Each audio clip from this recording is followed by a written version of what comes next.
अब गरुण जी पड़े परेशान कि प्रभु इतना लंबा सत्संग कहाँ होता है। शंकर जी बोले एक स्थान है जहाँ दिन रात केवल भगवान की कथा होती है। ऐसे स्थान पर आपको भेज रहा हूँ गरुण जी, जहाँ तजी हरि भजन काज नहीं दूजा, जहाँ भगवान के भजन को छोड़कर दूसरा कोई काम नहीं है। कहाँ? नीलगिरी पर्वत जाइए, वहां कागभुशुंडी जी महाराज मिलेंगे। उनका एक ही काम, 27 कल्प से वहां भगवान की कथा गा रहे हैं। आप जाइए वहां उनसे कथा सुनिए, आपका संशय भ्रम समाप्त हो जाएगा।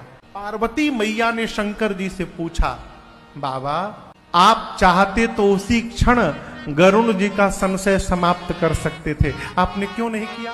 शंकर जी बोले, देवी भगवान के निकट रहने वाले जीव को संशय यदि हो रहा है तो आप समझिएगा वो संशय हुआ नहीं है, जानबूझकर भगवान ने उसको संशय में डाला है।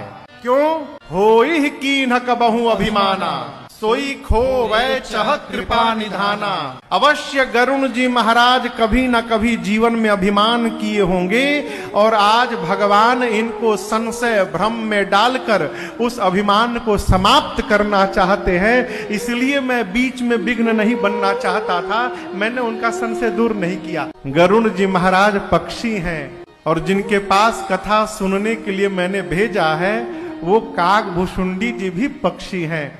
एक पक्षी को पक्षी की भाषा ठीक से समझ में आएगी, इसलिए मैंने नहीं सुनाया, उनको कागभुशुंडी जी के पास भेज दिया। कागभुशुंडी जी के आश्रम की ओर बढ़े गरुण जी महाराज और आप दर्शन करिए। अभी कागभुशुंडी जी का दर्शन नहीं हुआ, उनके आश्रम का केवल दर्शन हुआ।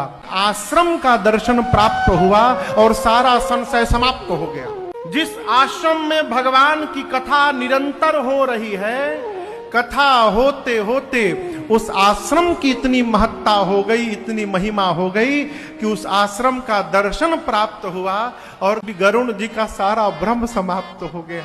मन में सोचे, आश्रम के दर्शन से संशय भ्रम समाप्त हो गया तो जब भगवान की कथा श्रवण कर लूंगा तो क्या परिवर्तन होगा जीवन में। कागभुशुंडी जी के पास आए, कागभुशुंडी जी ने उनका स्वागत किया और यहाँ दर्शन करिए। हम उस देश में रहते हैं माई बाप जहाँ का कौआ भी मीठा वचन बोलता है, ये भारत की महिमा है। भारत वो भूमि है जहाँ कौआ भी आकर यदि भगवान के भजन में लग जाए तो उसकी वाणी में भी मधुरता आ सकती है। हम तो आप मनुष्य हैं साहब, करी पूजा समेत अनुरागा, मधुर वचन तब बोले कागा। कागभुशुंडी जी ने मधुर वचन में कहा,